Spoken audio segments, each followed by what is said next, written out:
Hey everyone! Get ready to become weather wizards and climate champions.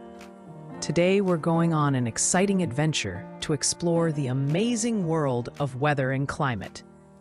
We'll find out what makes some days sunny and others rainy, why some places are super cold and others are scorching hot. We'll even learn how to tell the difference between weather and climate, and what cool things like mountains and oceans have to do with it all. So put on your thinking caps and let's dive in. We'll be looking at what weather is, what makes up our seasons, what climate means, how they are different, and all the cool things that decide what the climate is like in different places. Let's get started. All right, explorers, let's start with weather. What is it? Well, weather is like a daily report of what's happening in the air around us, in a specific place and over a short time, like today or this week. Is it sunny and bright?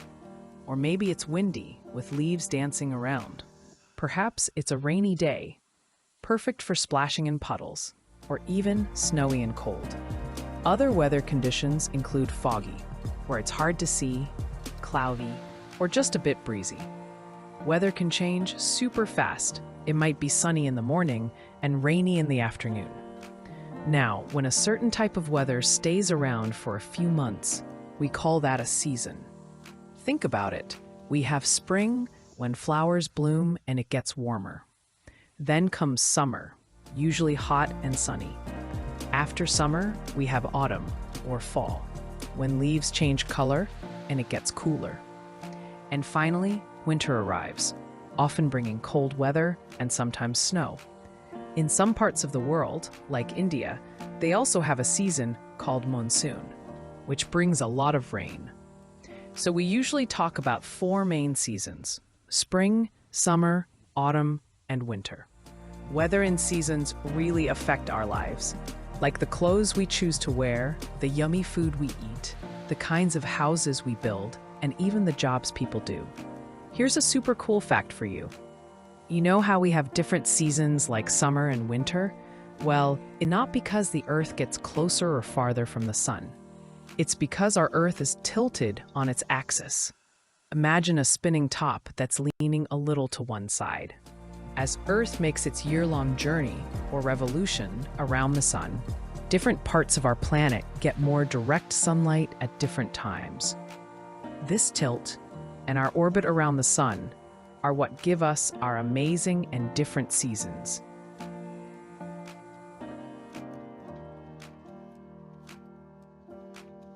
Now that we know about weather, let's talk about climate. Climate is different from weather because it's the average weather condition of a place, but measured over a really, really long period of time, usually 30 years or even more. So, if a place is usually hot and dry for many, many years, we say it has a hot and dry climate. The climate of a place really shapes how people live there. For example, in places that get tons of rain, people often build houses with sloping roofs so the rainwater can easily slide off. But in drier places, or plains, houses might have flat roofs. Think about the polar regions, like the Arctic or Antarctica. They have a very, very cold climate. On the other hand, deserts, like the Sahara, have a very hot and dry climate. So, climate is like the long-term weather personality of a place. Brr. Did you know? The absolute coldest place on our entire planet is Antarctica, which is at the South Pole. It's a vast land covered in ice and snow. It's so incredibly chilly there that even during its summer months, the average temperature is still far, far below freezing point. That's some serious cold. So, what's the big difference between weather and climate? Let's break it down. First, weather is all about what's happening in the atmosphere over a short period of time. Think about today's weather, or the forecast for this week. It can change in just a few hours, or from one day to the next. One day it's sunny, the next it might be raining. We collect weather data based on readings at a specific time, like the temperature right now. Now, climate is different. Climate is the average weather condition of a place figured out over a very long period of time, usually at least 30 years. So climate doesn't change quickly like weather does. It tells us what the weather is usually like in a place. For example, we might say a desert has a hot and dry climate. This is based on averaging the temperature and rainfall over many, many years. So think of it this way. Weather is like your mood today. It can change. Climate is like your personality. It's more stable and describes you over a long time. Here's a neat way to remember the difference and who studies what. Scientists who study weather and try to predict what it will be like tomorrow or next week are called meteorologists. They are like weather reporters. Then there are scientists called climatologists. They study the climate, looking at weather patterns over many years to understand a place's typical conditions and how climate might be changing over long periods. So, meteorologists focus on the short term, and climatologists focus on the long term. Why are some places hot and others cold? One big reason is latitude, which means how far a place is from the equator. The equator is an imaginary line that runs around the middle of the Earth, like a belt. Places that are close to the equator receive the sun's rays almost directly overhead. These direct rays are very strong and concentrated, so they heat up these areas a lot.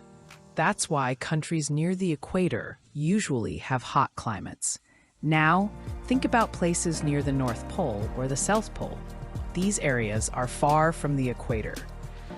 The sun's rays reach these places at a slant or an angle. Imagine shining a flashlight directly at a wall versus shining it at an angle. When it's at an angle, the light spreads out more and isn't as intense. It's the same with sunlight. These slanting rays have to travel through more of the Earth's atmosphere, and they spread out over a larger area, so they lose some of their heat. That's why places near the poles are much colder than places near the equator. So, the closer to the equator, the hotter the climate, and the closer to the poles, the colder the climate.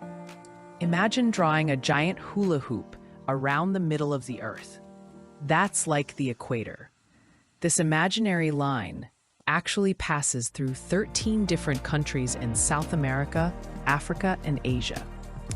And here's something else that's cool. If you lived right on the equator, you'd have about 12 hours of sunlight and 12 hours of darkness almost every single day of the year.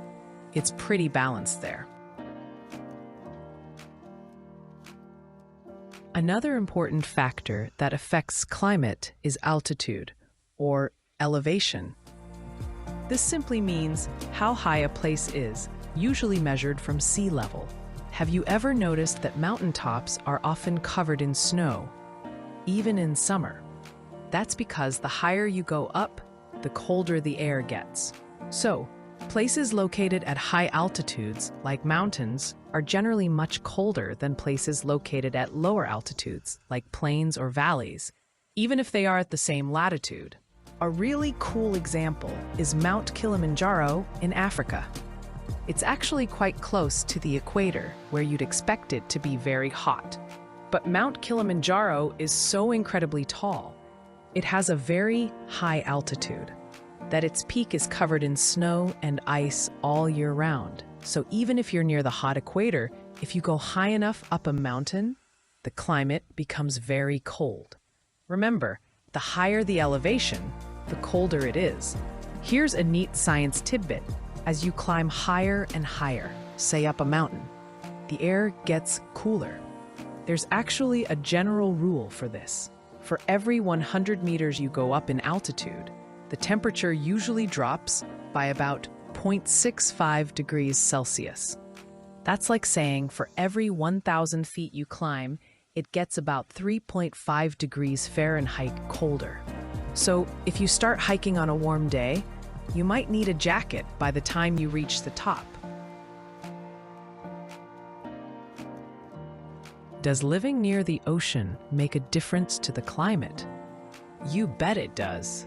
The distance of a place from the sea significantly affects its climate. Places that are close to large bodies of water, like oceans or big seas, usually have what we call a moderate climate. This means they don't get extremely hot in the summer or extremely cold in the winter. Why is this? Well, land heats up and cools down much faster than water. So, during the daytime, the land gets hot pretty quickly. The air above the land also gets warm and rises up. This creates a sort of empty space or vacuum, and cooler air from over the sea rushes in to fill it. This cool wind blowing from the sea to the land during the day is called a sea breeze. It helps keep coastal areas cooler in the summer.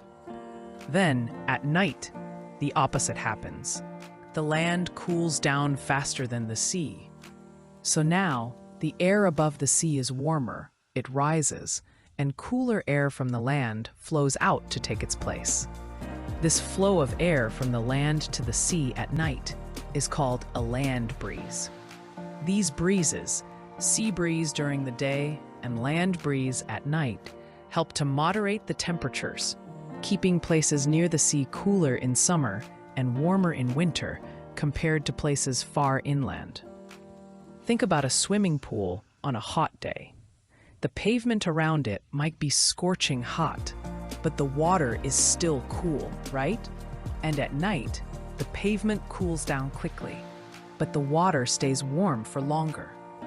Oceans are like giant swimming pools for the Earth. Water has a special property where it takes a lot of energy to heat up, and it also holds onto its heat for a long time. This is why oceans help to keep the temperatures in coastal areas from getting too extreme, acting like a giant thermostat for those regions. Let's talk about two more important factors that affect climate: winds and humidity. First, winds. Winds are basically moving air, and they can have a big impact on the climate of a place. If winds blow from a hot area, like a desert, they will bring warm air and make the climate hotter. If winds blow from a cold area, like snowy mountains or icy polar regions, they will bring cold air and make the climate cooler. Some winds also travel over large oceans and pick up a lot of moisture. That's water vapor. When these moisture-filled winds reach land and rise, they can cause rainfall, which also affects the climate. Next up is humidity. Humidity is the amount of water vapor present in the air. Water vapor is just water in its gas form, so you can't usually see it. When there's a lot of water vapor in the air, we say the humidity is high. High humidity can make us feel uncomfortable, sticky, and sweaty, especially when it's also hot. This is because it's harder for our sweat to evaporate and cool us down when the air is already full of moisture. Places near the sea or large lakes often have high humidity because water is constantly evaporating from these bodies of water into the air. So, cities and towns near the coast can be very humid, which adds to the feeling of heat. Talk about rain. Did you know that some winds bring enormous amounts of moisture? The village of Mawsynram in India is known as one of the wettest places on Earth.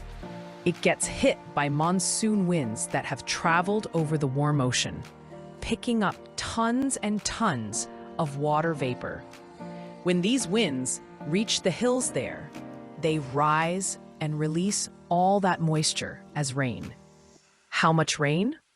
On average, Mawsynram gets over 111,000 millimeters. That's more than 36 feet of rain every year. That's a lot of puddles. What's super important to know that Earth's climate isn't static. It has always been changing throughout history. Millions of years ago, There were times called ice ages when large parts of the Earth were covered in thick ice sheets, making the planet very cold. As the Earth naturally became warmer over long periods, life as we know it, including humans, could thrive. However, what scientists are concerned about now is that the climate is changing much faster than it has in the past, and a big reason for this is human activity. Things like burning fossil fuels for our cars and factories and cutting down too many forests release gases into the atmosphere that trap heat. This is causing something called global warming, which means the Earth's average temperature is increasing. This can lead to big changes like melting glaciers, rising sea levels, and more extreme weather events. That's why it's so important for all of us to learn about climate and find ways to reduce pollution and take care of our amazing planet Earth. How do scientists know what Earth's climate was like thousands or even hundreds of thousands of years ago? It's like being a detective. One way is by studying ice cores. They drill deep down into glaciers and ice sheets, especially in places like Antarctica and Greenland, and pull out long cylinders of ice. These ice cores are like frozen time capsules. They have layers, kind of like tree rings, and trapped inside these layers are tiny air bubbles from ancient times. By analyzing these bubbles and the ice itself, scientists can figure out how warm or cold it was, and even what the atmosphere was like, way back in history. Wow, we've learned so much today about weather and climate. Let's do a quick recap. First, we learned that weather is the condition of the atmosphere around us over a short period of time, like if it's sunny, cloudy, or rainy today or this week. Then, we discovered that climate is the average weather condition of a place over a very long period of time, like many years. It's the usual weather pattern. We also explored the super important factors that affect the climate of a place. These are latitude, or how far a place is from the equator, altitude, or how high up a place is, the distance from the sea, the types of winds that blow there, and humidity, which is the amount of water vapor in the air. And finally, we talked about how weather and climate affect our daily lives, from the clothes we wear to the way we live, and even how our planet is changing. Understanding weather and climate helps us understand our world better. Ever wonder how the weather forecast on TV or your phone knows if it's going to rain tomorrow? It's pretty high-tech. Meteorologists use incredibly powerful supercomputers that can process huge amounts of information. They also get data from weather balloons, weather stations on the ground, and even satellites that are orbiting high above the Earth, constantly taking pictures and measurements of our atmosphere. All this information helps them make their best guess or prediction about what the weather will be like, so you know whether to pack your sunglasses or your umbrella. Fantastic job today, super scientists. You've all done an amazing job learning about the differences between weather and climate and what makes them change. Remember, the world around us is full of wonders, and understanding how things like weather and climate work helps us appreciate our planet even more. And think about how we can help take care of it. Keep asking questions, keep observing, and keep learning. Great work, everyone!